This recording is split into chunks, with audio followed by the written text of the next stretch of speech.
राज्याचे कृषी मंत्री माणिकराव कोकाटे हे आज दिनांक 26 जुलै 2025 रोजी शनिवारी नंदुरबार जिल्हा दौऱ्यावर आले होते।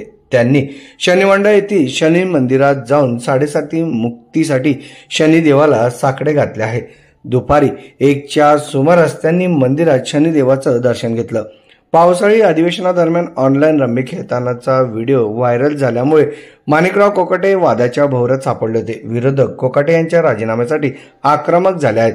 अशातच मुख्यमंत्री देवेंद्र फडणवीस आणि उपमुख्यमंत्री अजित पवार यांनी देखील कोकाटे यांच्या संदर्भात नाराजी व्यक्त केली होती। राज्याचे कृषी मंत्री तथा नंदुरबार जिल्ह्याचे पालकमंत्री माणिकराव कोकाटे हे आज शनिवारी नंदुरबार जिल्हा दौऱ्यावर आले आहेत।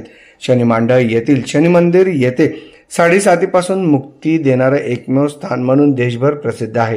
भाविकांच्या श्रद्धेनुसार शनिवारी येथील शनिदेवीची पूजा केल्यास आयुष्यातील संकट दूर होतात। त्याच अनुषंगाने माणिकराव कोकाटे यांनी देखील आज शनी मंदिरात दुपारी 1च्या सुमारास शनी महाराजांचं दर्शन घेतलं।